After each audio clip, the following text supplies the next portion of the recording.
All right. Welcome back to Urban Grind TV, the Midwest's longest running hip hop TV show.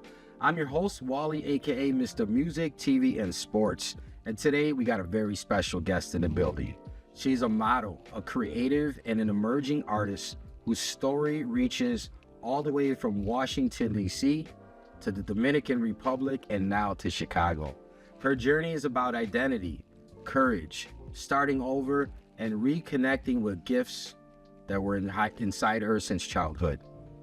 At just 5 years old, a simple moment with a pencil and paper helped spark a creative path that would stay with her to this very day. After years of focusing on work, life, and building a career in the pharmaceutical industry, she's now stepping back fully into her artistic side through drawing, painting, modeling, acting, and preparing for the day she hosts her very own art show. Urban Grind TV family, please welcome Jezabel. Hey y'all, how y'all doing? Thank you for having me. I really appreciate it. This is definitely awesome. It's an honor to be here. Awesome. How you feeling? I'm feeling great. I'm feeling a little nervous. A little hit one. Shake it off. You got through the photo shoot, right? That's the first part. You came in, so thanks for rocking with us. Of course. So your story starts in Washington, D.C., but you were actually born and raised in the Dominican Republic, right? And so I want to ask you, how has that upbringing shaped you into the woman and the creative that you are today? So the fact that I grew up in the Dominican Republic, it really helped me see things differently than anyone else, I feel, especially because of my dad. My dad was always there, and he was the one that was always, we were driving all the time in DR. He would take me out to the middle of nowhere. Like, he showed me what nature was and how to appreciate it and how to live in the moment. And I feel like growing up in that definitely made me have a different perspective in life and just in people. Like, not gonna hold you, when I was younger, when I was definitely a hothead.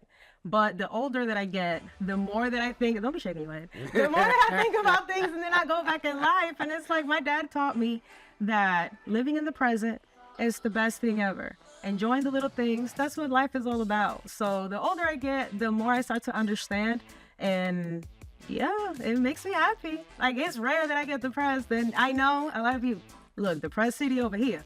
But once you start taking advantage of the little things and not taking things for granted, life definitely gets better. Like, mentally, for sure. Yeah. Right. My mom always says you gotta learn to let things go, because I'm the same way. I'm the same way. I hang on to stuff, but I also heard a saying that said that's why the windshield is bigger than the rear view mirror. Okay. So we can focus on what's ahead of us and not what's behind us. That's a good one. I've never heard about that. It's definitely true. So your mom said, she told you a story that around the age of 5 years old, your stepdaddy handed you a pencil and a piece of paper, and you just started creating. What does that story mean to you now when you look back at where your love for art began? It's insane because I don't even remember that, genuinely. But I do remember my stepdad. He was, and he still is, he is an amazing man. He treated me like his own. He taught me many things. He was always there for me. So the fact that he was able to like influence me in that way without even trying hard, if I'm making sense, but that's awesome because I don't remember that, but I've been drawing my entire life. I'm not at the place that I should be at when it comes to that, because I should definitely be more advanced, but I'm glad that now I'm looking at things differently. And that's, since it's been a part of my life the entire time, I feel like I should work with it, make it flourish. I feel like I'll be able to do some good things if I actually put my mind to it. And thank you to my stepdaddy. Thank you, guys. Yeah, shout him out. Listen, I can't draw a straight line with a ruler, so I'm telling you. So about 4 years ago, you moved to Chicago to pursue a career opportunity. What was it like starting over in a new city and finding your place here? It was scary. It was. I've always been a very outgoing person, and my dad... No, I can't tell. What? It's like you shocked me with the attitude thing too, yeah. But my dad was like, when I told him that I was coming to Chicago, because I was working for a pharmaceuticals company, and it was during COVID. We're not going to ask about that career, but go ahead. Hey. It was during COVID, so I was still working. The streets were free, so it was cool. And then my manager or the owner of the company, he was like, look, we're opening a branch in Chicago. I need 6 people to go out there and start it. I was like, okay, cool. He was like, y'all go out there for 6 months, do your thing. He got us an Airbnb and put us all in there. Like, it was pretty cool. So after 6 months, I was like, you know what? I like Chicago. And I just decided to stay here. I told my dad 6 months. 6 months has been 4 years. Oh, wow. Okay. Yeah, no, Chicago's dope. It just happens like that. But it's also a tough market. So it can bring out something powerful outside of people. What has the city taught you about yourself? To be myself 100%. There's no need for me to try to be anything. And I've never have, but you know, there's times that you try to like not hide yourself, but I don't know if I'm explaining it right. But yeah, just not be yourself fully. This city has taught me, girl, do what you do, speak your mind, say it with your chest. If not, you're going to get walked all over. Seriously, like, yeah, the first job I had here, well, of course, pharmaceutical, but then I worked at a hookah lounge. Hookah lounge. Well, that was a club. It was a club. It was a club. It was nice. Can I say the name here? Yeah. The Lions Den on Division. If you know me, you know me. Shout out the Lions Den. Okay. But it was fun. That's where I met Deja. We had a ball. Like, I feel like there is where we actually flourished and became into our personality that we have now. Nice. Now that you're reconnecting with your creative side and you're doing drawing and you're painting, you're doing some modeling, what does it finally feel like to give yourself permission to create again? It feels great. When I tell you that I was not able to sleep a couple of months ago, before I went through this whole reset journey, I was not able to sleep. I would have to take like melatonin to go to bed, which is not okay. So as soon as I started drawing and I just let my mind go and actually just do what I need to be doing, I sleep like a baby. So it is a great thing to just be yourself, do what you know you're capable of doing. And if you have an art that no one else has, which everyone does, because we're all artists at the end of the day. Their own style, right? Yeah, if you have your own style, do your thing and do it 100%. That's what my dad has always told me. If you're going to do something, do it 100%. What do you like to draw? What kind of stuff? It's like abstract. I can't draw people. It's terrible. I would have to like actually stare at it, but portrait is not your thing. No, not at all. I'll do like some random abstract stuff. It'll be like random squares with, it's really weird. I wish I actually have a picture, but I probably will have to send it to you. Send it to us. Johnny, throw the picture in, all right? We'll throw something crazy in. All right, you give us the thumbs up. Let's talk about modeling. What made you step in front of the camera, and what does modeling allow you to express that maybe words cannot? So I have had this thought about this whole modeling and acting thing since I was very young, but I have never actually truly pursued it. I went to John's Casablanca, paid the money while COVID was going on, and did not finish out of 2 classes because I was just not doing what I needed to do. So I feel like I've always been, I make the world my runway. So now I feel like I should be able to do that. I have like all the platform, I have the confidence, it lets me just be myself, and I can wear what I want, I can say what I want, because it's not what you say, it's how you say it. Don't be disrespectful, be cool, and just do what you gotta do. Because people really don't even remember what you say. What people remember is how you make them feel. Exactly. It's always the first impression, guys, the first impression. When people see your photos, what do you want them to feel? That is a great question. I've never thought about that. I'm not sure. Is it beauty? Is it strength, mystery, confidence, vulnerability, or is it all the above? All of the above, honestly, because I feel like I put myself out there, and it's really hard for me to be vulnerable, but that would be a good side for me to show. So yes, all of the above. You're very outgoing. I can see, like, you're definitely an extrovert. Oh, yeah. But you also, at the same time, you say it's hard to be vulnerable. So there's noise, but that maybe there's not always the... Yeah, because I mean, being vulnerable is not the same as being outgoing. Being outgoing is like, we're here now, I'm being outgoing, I'm being cool, ha ha ha. But I feel like being vulnerable is more like intimate. Like things that you wouldn't share with a random person. That's what I feel like being vulnerable is. Or just letting anybody in personally. Yeah. Gemini, right? Gracias. Yeah. So a lot of people are going to be watching this, and they may have a dream, and this dream is something that they put away because life got busy or survival came first. What would you say to somebody who feels like it may be too late to start again? Look, which camera am I looking at? That's yours, right? Hey, yo, there. let me tell you something. It is never too late to do what you have to do in life. Okay? You can be 21, 25, 35, 45, 100. If that's what you want to do, you do it.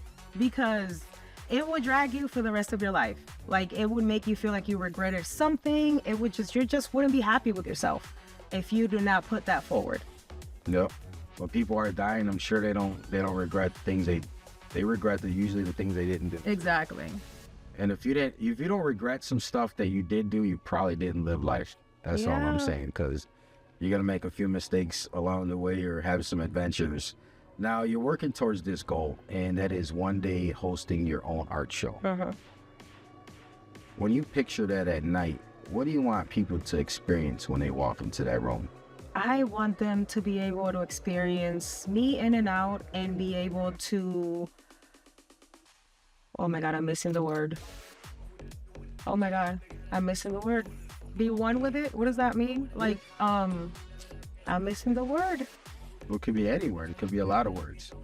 Like, you want them to like assimilate with it. You want them to just experience. Basically, like experience and, oh wow. You know, like when you experience the same thing as someone else, what does that mean? Like deja, no, what is that? What is that called? Oh my God. Huh? Yes. Okay, With your relating? glasses, baby girl. Yeah. I would love for people to be able to relate to me through my art.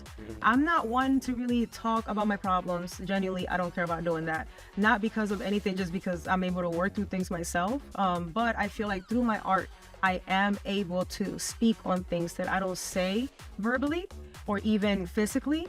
And I feel like that would be something very, very awesome for everyone to experience. And for me too, girl. I'll probably cry that night. For sure. The first one's always the hardest, but Yeah. from there you're good. Now, as a model and an artist and a creative woman, somebody who's building a new chapter in Chicago, what does growth mean to you right now? Growth means being open-minded, doing things that are out of your comfort zone, being respectful to yourself and others, making sure just to experience everything. That's literally what growth means to me. Don't be ignorant and willingly be ignorant. Because, you know, there's people that are ignorant, and I understand because I'm ignorant myself. There's things that I don't know.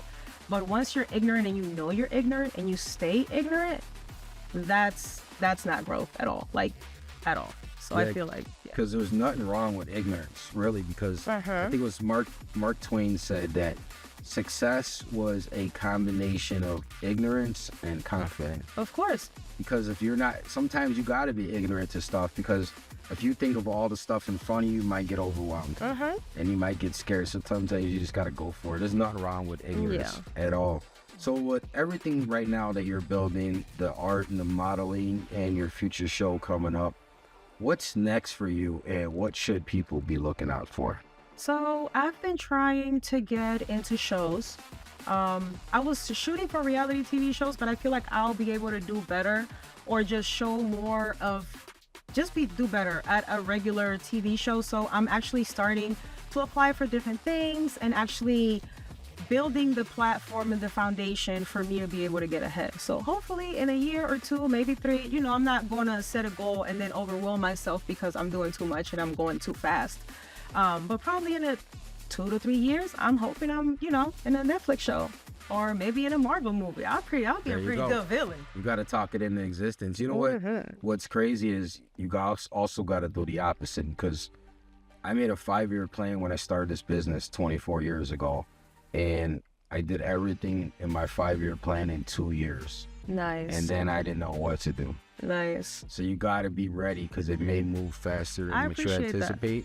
So you got to be ready with the next thing. If people want to follow you and see your journey, they want to check out your artwork, look in that camera and tell them how can they find you, where can they follow your journey. So, #ML at hi.i.